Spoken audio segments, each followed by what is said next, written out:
Ladies and gentlemen, a very special podcast today. We have Cole Chrisman on the pod.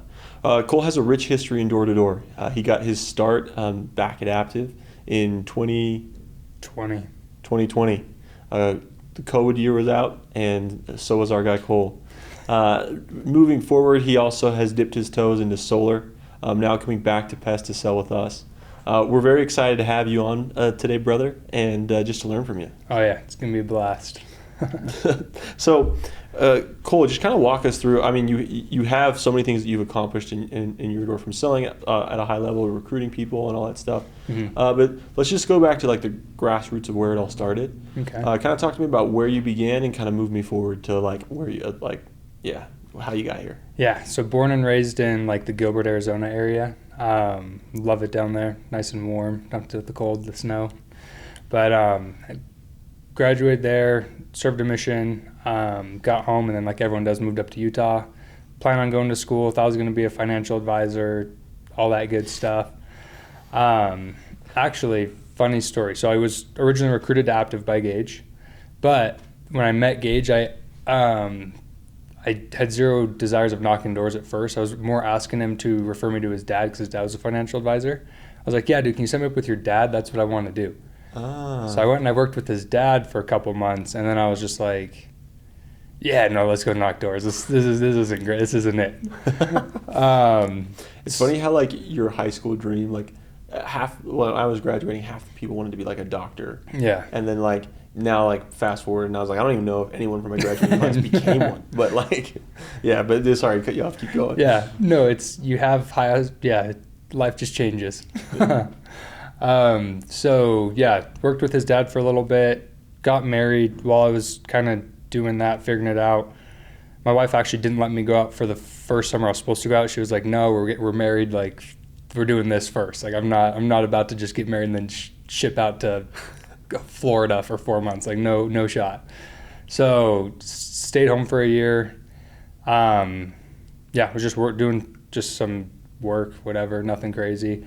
And then, the following year, after a year of selling my wife on the idea of it, Gage got me out. We went to Jacksonville, Florida, and crushed. It was a blast. That's cool.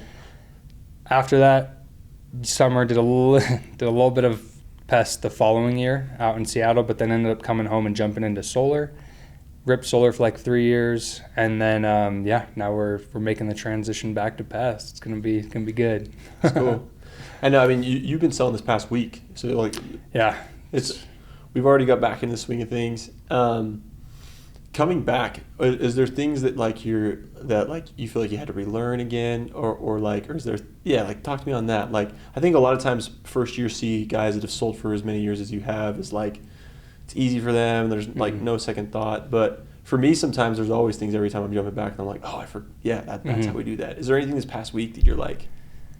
I feel like there's nothing crazy that like I wasn't expecting. It was more just like the fear of like, holy crap, like, can I really do this again? Like, just remembering my first year, like, it's hard, it's a grind, like, am I gonna be able to perform like I did my rookie year?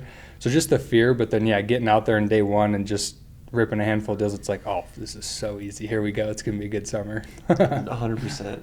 No, so talk to me on your first year. Obviously like a lot of people that listen to this, they're first, second, kind of coming up. What were some of the big things that you had to learn that first year to be like start becoming successful at sales? I know everyone like talks about the pitch and other stuff like that, but were there just some like hard people skills that you're like, I had to pick this one up, or I had to learn this lesson to kind of take my sales career from one point to another? Yeah, that's a good question. A little bit of a hot take here, but I showed up to Jacksonville, Florida. Dude, I don't even think I knew the pitch yet. Like, Gage can attest to this. He thought I was going to be like one of the worst rookies he's had. I was not good at training, getting ready. I just rolled up, and all I knew is like, I'll be the best rookie, like, no doubt. Like, I can do this. Like, I can outwork anyone. It's going to be great. So I feel like just showing up with the confidence, and I fell on my face, and it was so hard that first week. But then just I just knew I was going to be the top rookie. Like, I was like, there's no question in my mind. Went out, worked hard every day. Probably outworked, at the end of the day, I don't think I was better than anyone. I didn't even know the pitch when I got out there. I just outworked everyone and put me on the top of the leaderboard every day. So I wouldn't say like I really prepared well, But at the end of the day, like the guys that come out and just are willing to work and that have that competitive nature who want to be, at the top, like those guys will always find a way to make it work. Yeah. So. Well, and this is kind of a hot take too, but I'm not a good salesman. I'm just good at being able to show up and doing what I'm supposed to be doing. Heck yeah. And door to door, I think a big misconception that is so much of it is sales, and that's where the ARC focus is, and obviously it's a huge part of it. But I'd say it's like a third of what you're actually doing. Mm-hmm. A ton of it's time management, a ton of it's your area planning, a big part of it's how you work well with other people, Mm-hmm. When problems arise, like how quick's your conflict resolution. Like those are things that like are outside of sales that actually feed into how successful a door-to-door rep is. Yeah, I believe that. So a lot of time we don't put enough emphasis on that, and I think that's an important thing to consider. But cool. So I mean, getting back in the swing of things, kind of talking about like some of your favorite like closes or approaches to like getting people to buy. Is there something that you're like, this is kind of unique to me, or this is something I learned from a mentor that I always try to slip in my sales process to build urgency, create value, and get the customer to buy? I feel like I don't do anything too crazy. I bandwagon hard right at the close, like, because bandwagon's it's just king. Like that's always the solution to everything. Anytime you're lost or whatever, bandwagon. It bails you out all the time. So I bandwagon hard. The only thing slightly different in the pitch I feel like I do a little differently is like I hit the intro, the service, whatever. I actually go over pricing, and then I hit the warranty at the end just to get their minds off price, just going into focus on the service. And then just bandwagon hard, dude. Like I take care of literally all of your neighbors. Like just so confident. I take care of everyone. Like I don't know why you're not doing it with me already. Yeah. And they're just like, okay, well, I guess we'll do it. Like I don't know, just coming in. I feel like there's nothing crazy different I do. It's just the way you hold yourself, the confidence you push through, and then just bandwagon hard throughout. Yeah. And that tends to work pretty well. And I remember like initially when I started, I would bandwagon a ton, like Mm-hmm. my first year, like at the beginning, Mm-hmm. and then I would lose it throughout because I was hoping they would listen to me. And then what I've learned is like not only am I supposed to do the initial approach, but the service needs it, pricing needs it, closing, and especially that part at the end after I've closed where they're like giving me all the qualms of like, I don't want to do it because of this, I don't want to do it because of that. Yeah. And you have to be like, Kathy said this, Tom said that. It's 100%. And because my favorite thing is once you do get a handful on the day, and it's like, dude, we're literally hitting Susan at 1, John at 2, I'll be here at 3 o'clock tomorrow, okay? Like, I just feel, when you can just throw it in confidently, like that's the best part of it. I really feel like what I tell everyone, it's like, just get out there in the morning and just sell your first one as fast as you possibly can. Sell it for, if you need to sell as cheap as you need to, but just get the first one on the board.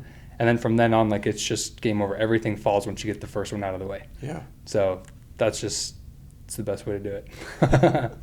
So most sales aren't laydowns. Like, and what I mean by a laydown is like you go through the process seamlessly, and they're like, yeah, let's just do it. Mm-hmm. There is going to be some no's. And a lot of times those come after like people are interested. They'll listen to your initial. They'll listen to your service. They'll ask you how much it is. And then when you get to that end part, a lot of times there's discord. It's like, I don't want to do it because of my wife. I don't want to do it because I don't have the money. Yeah. I kind of want to talk to you about that part of the sale. When you were starting out, what were some things you did that helped you get over that hump to kind of like start selling people that were giving you resistance there and not just getting laydowns? Does that make sense? Yeah. I mean, really just getting good at racking, like resolve, ace, close, like really just knowing exactly where to go. So as they're throwing that at you, you're not even batting an eye. Like you're not getting the oh shoot eyes. You're not panicking. Like you're just expecting that. Once you expect them to give you an objection after every close and you're ready to roll and you change your closes up every single time, like you just get good at rolling people. It just starts to flow. So really just like I literally made flashcards this year coming back for every possible objection there is. And then my resolve ace close on all of them, and I made like 2 per objection so that I can just keep like it's just dialed, like just lock it in and then just keep doing it, and then obviously like change it up a little bit related to the customer, but resolve ace close works every time. I love that. Well, I love the practice too of writing everything down beforehand. Mm-hmm. I think a lot of times people are like, I'm just going to learn it on the job and learn to go. And there is some truth to that. Like you are going to learn. That was my first year. So that was my first year. But this year I tried to take it a little more seriously. No, but like there's levels to it, right? Yeah. And getting systematic with flashcarding it, or like I remember my best summer this like before I wrote out a script, and then I would put one objection and have 3 different responses. Mm-hmm. Because a lot of times what customers will do, especially at the end, is they'll tell you the objection, you overcome it, and then they completely didn't hear you. Yeah. And then you have to like validate them, state back that you heard them, and then overcome it again. And I think even big, like knowing the responses of what to say, is also learning to sit in that uncomfortable situation. I remember my first sale I ever saw. I didn't sell it, like the first one I ever saw someone sell. Mm-hmm. It was my manager, John Harrell, at the time. Shout out to him. But we were with this Indian couple, and I was so uncomfortable. They told him no, and I was like, I literally walked off, and he literally grabbed the collar of my shirt and pulled me back in. And he's like, you have to sit. And then I remember that, like on the next coming doors, is like when I was out selling, if I got really uncomfortable, I just learned, okay, no, like I have to sit.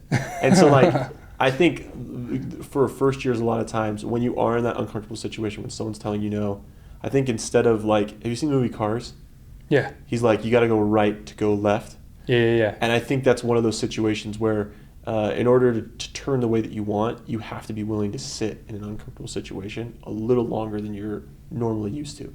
And I think that's a big beginning to it. I like that. So that's good. I don't know if I've ever heard that or thought about that, but that is good, because I feel like a lot of times when it gets awkward, you're like, all right, have a good day, I'm out of here. Like you just want to bail because you're just like, oh, this doesn't feel right.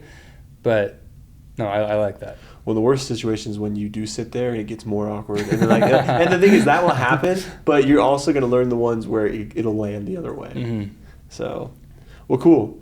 Talk to me, too, on some people that like influenced your sales career coming up. I know you mentioned Gage. Has there been someone that was maybe like a sales rep in your office alongside you that you're like, they taught me this close and this was cool, or I learned this principle from them that altered my sales career? Any Mm-hmm. shout outs to anyone in the, like Pester or Solar Legends that did that for you? So I mean, yeah, year one, obviously Gage, like my whole first year, like everything I learned was from him. Every door-to-door thing, like how to get going, was from him.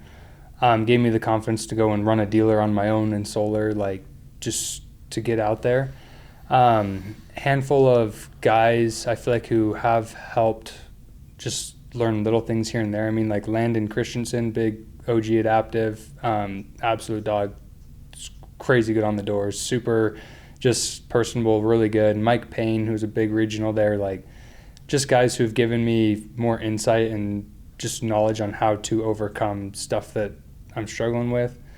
And then even just like, you can even take it as far back as like just having support of like my parents, like Yeah. they back me up. They're like, dude, like you're a stud, like you can go do anything you want to do, like stuff like that, or siblings, or yeah, like I feel like it takes a whole village to raise a good sales rep almost. Like you have to have the support, and then just some good leadership to help you get where you're trying to go. So, and I would say even with that village that supports you to get there, you need a good village when you're out. mm-hmm. And I think in any office, I mean, there's obviously the people there's a spectrum of people. There's the ones that are the highest performing in the office. There's those that are middle, and then those that are lower at the end.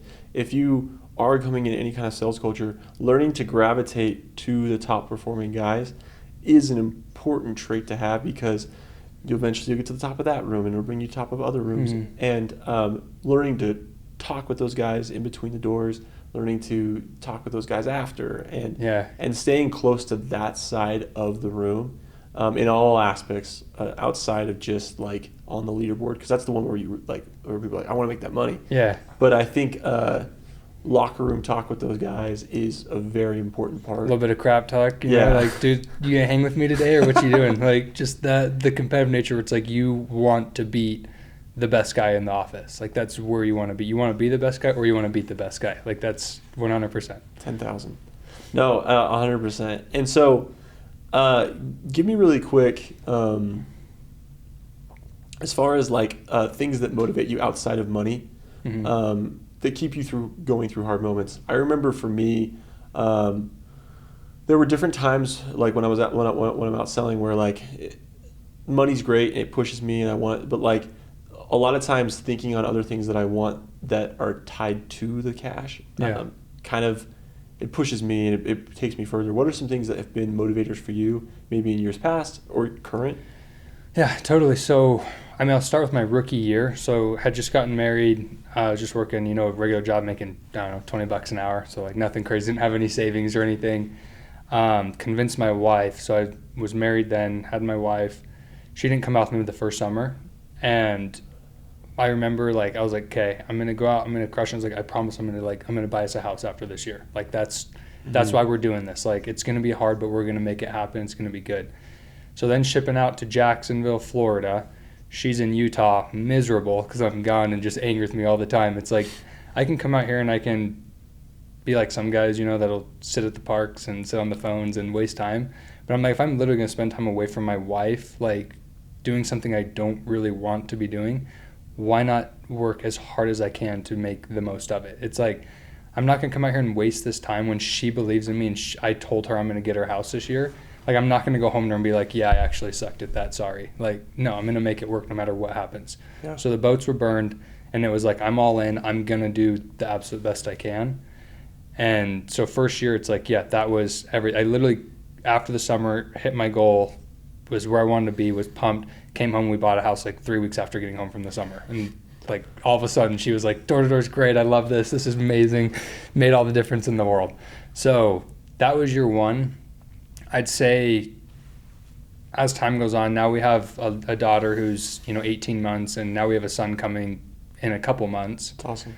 So it just keeps growing. It's like at the end of the day, my whole goal is just to be there for my family, to provide for my family, to create a good life for my family, and to be there for my kids, for sports, for the stuff that they do. I don't want to be stuck like, oh, dad's go to work tonight. Sorry, have fun at your football practice. Like, no, dude, I want to be there. Yeah. And it's like this 100% gives you the opportunity to make great money, to get great leadership skills, to meet great people, but then also spend time with the most important people, which is your family. So, yeah, every day I go out and it's like I can sit in my car and complain that it's snowing outside, which kind of did yesterday, but you can do that, or you can get out there and you can just grind because you have people that are counting on you, and like work hard for these 4, 5, 6 months and enjoy the others. And I mean, yeah, you're still recruiting and doing stuff, but like you have all the time in the world to just be there for the family afterwards. So 100% those are my motivators. Just want to create a life for my family and have the freedom to do stuff with them.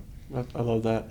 I remember my first summers, like I would always like in the back of my screen, I'd have that deeper purpose, like on my phone. Like I remember one year I really wanted 2 homes, and that was like my goal. And so I had like 2 houses, and I would look at it every day, and like that was something that really got me out of bed. Yeah. To like go and do stuff. But even hearing you talk about like, hey, like I really want to get a house for my wife, I could feel how like deeply important that was to you. And I think when people are out selling, the guys the drifters that you kind of talked about, they don't have that like. They don't have that why. They don't have that thing they're chasing. Yeah. And that really does set everything else in perspective, so you can do those small day-to-day tasks right. And I think one of the things that I see that's sad is sometimes those people, like they'll regurgitate someone else's why. They'll be like, this is my why. Yeah, I just really want to build a real estate empire, but they could care less. They want to go buy a Ford Raptor. So like there's no depth to that goal. Yeah. And I think just getting in touch with that, what really does set you on fire, because we all want things, but finding that thing, and I think everyone has a different reason as to why they can go out and knock.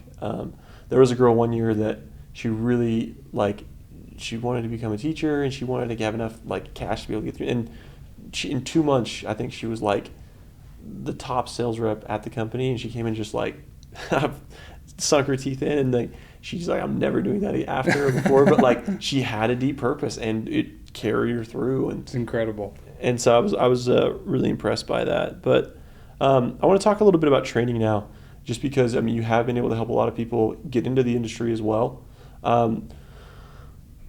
Training people is a lot tougher than I think a lot of times people anticipate. I think a lot of times people don't understand all that their manager gave them, or the work that went into like helping them grow. What are some things that maybe you've learned along the way, helping other people learn the process, and maybe what are some things you're currently going through that are important to teach a sales rep or teach someone in your office that's coming up? Totally. So biggest thing I feel like is, one, just that one-on-one time, like showing them that that you're there for them, like you're there to do anything you can. Like I'll tell them, like, I will do anything I physically can to make sure you're successful. I was like, that one-on-one time and just feeling that validation that someone cares about you out there, it's like, it makes people want to impress you. It makes them want to perform for you. So that builds at least like the drive not to just quit, because it's like they're fighting for you. They want to make you happy. They want to perform for you. So I feel like one-on-one time's huge. Like just making them feel important, and then just diving into it and really, like, I don't know, one-on-one trainings are where I feel like I thrive. I don't feel like getting in front of the whole group always. I don't know. It's not always. I would always just fall asleep in the morning meetings, I feel like.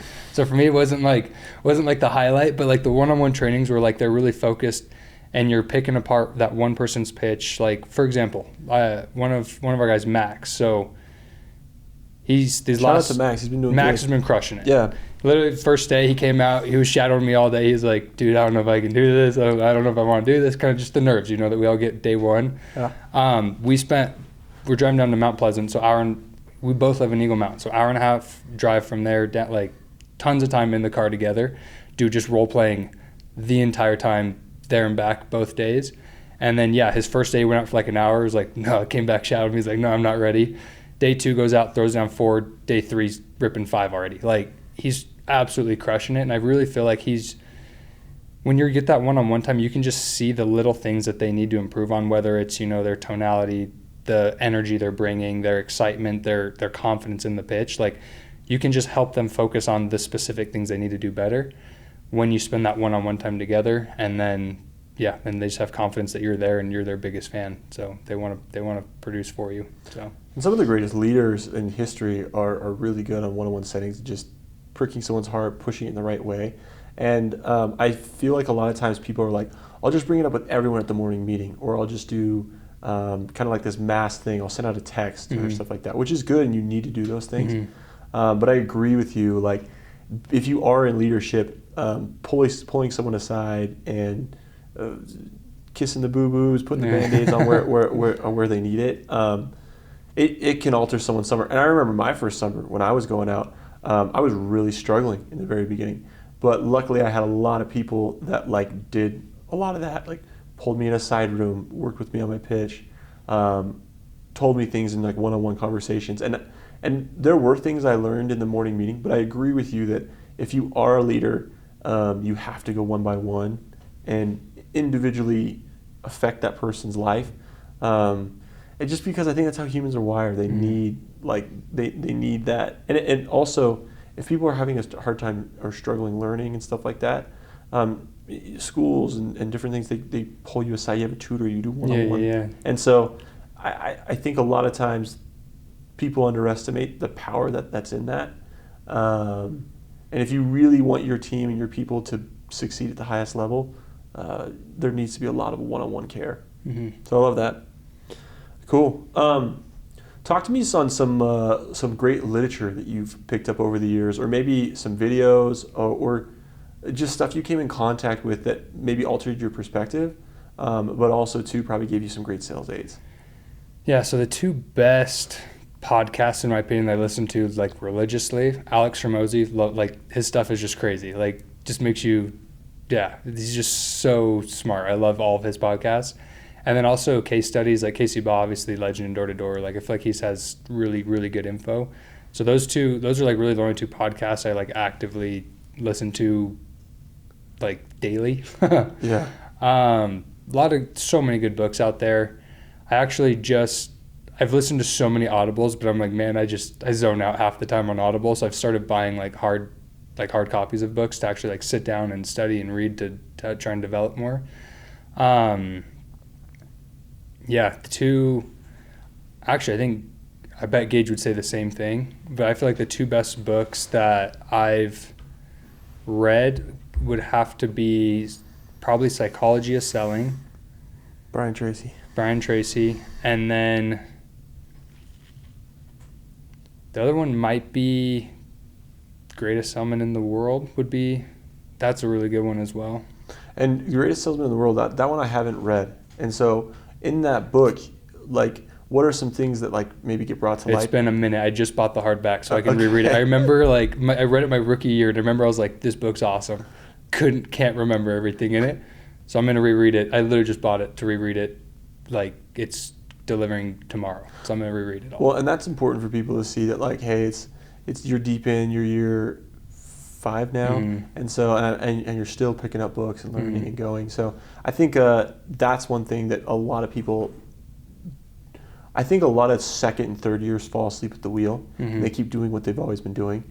But sales is a journey of constantly growing. I still pick up stuff all the time, like to be like, oh, can I get better at this? Yeah. I'll look at the reels on Instagram that people send or you see. Yeah. And so I think just getting familiar with the different sales tactics that are out there is important because it changes. And I think the game evolves, not just on sales tactics, but on like area management. Like cities that were great last year might not be as good as the new budding one in a different location. Yeah. And so you never really arrive. I feel like in sales, you constantly have to be learning because people are selling more every year somehow. Yeah, like, a couple of years ago, selling 1 million seemed like a dream, and now there's like multiple dudes in a year. Like the progression's just crazy door to door. Yeah, and it's like, man, there's a lot to be learned always. And the sky's the limit with all that stuff. Mm-hmm. Let's talk about dark days. Let's go to like some of the times when you're like, man, I was like pretty close to quitting or giving up, because that happens, especially at this time of year. We're gonna have a lot of people that go into, this month and are like, can I do this? We're gonna have people in May when they first are coming out being like, man, this is something different than what I thought. Were there any breaking moments for you, and what got you past them? Yeah, so for that very first summer, like I got out there, Jacksonville, day 1, knock all day long, get like 1, and I'm like, okay, at least I got 1. Like, okay, we can do this. Day 2, I worked for like 6 hours, still had 0. And I remember I'd like got in the car and I was like, holy crap. And I think I literally was the only time I've like cried in door to door. I was like, dude, I don't know if I can do this. Like, this is terrible. This is hard. So I sat there, was just struggling. I called my wife and she just hyped me up. She's like, I have complete faith in you. Like, you can do this. And then got out, went and ripped 2 that day, and then the next day was 3, 4, 5, 6. I think my 9th day knocking, I already had like a 10-day as a rookie. Like, I've caught fire, and really I think it was my wife that like was like, you can do it. Like, complete faith, trust that like I was capable of doing it. And I think that really got me past like the nerves and the fear of like, am I able to do this door to door thing? So she's been awesome, supporting me the whole way through, which has been good. I love that. Well, cool. Honestly, cool. Thanks for coming on, and thanks for just teaching us a lot of different stuff. I guess closing remarks. Do you have anything that you're like would like to pass on to this sales organization? You're like, hey, this is just one quick tip that I'd give to everyone that's out there. Mm-hmm. Probably the best advice I would give, especially probably to rookies, is just imagine like every time it gets dark and it gets hard, it's like just imagine the summer's over, you're driving home, you're out in Florida or California or I don't know, Texas, wherever anyone's at, you're driving home and you hit your goal or you well surpassed your goal, and just that feeling of like, holy cow, I did that. Like that just absolute just happiness that you did something hard and that you crushed it and you met all of your expectations and your goals. And anytime you get down or dark, like just imagine how good it's going to feel when you're driving home from the summer knowing you did it. Yeah. And I think that'll carry you through all the hard times. And I still do it all the time. I'm like, okay, I'm driving home my last day. I just hit 400K in rev. Like, I'm on top of the world feeling. Like, that is the best part about this job, is finishing knowing you did everything you could and you hit a goal that you set that you weren't sure if you were going to be able to hit, and you did it. Yeah. So just imagine that day, that drive home. Coming back to the Shire. Yeah. Driving home. You were just so happy and so grateful that you stuck it out and you made it happen. I love it. Well, cool. Hey, Cole, thank you, brother, for being on. We love and appreciate you. And, we're out. Yeah. Let's go, Rit.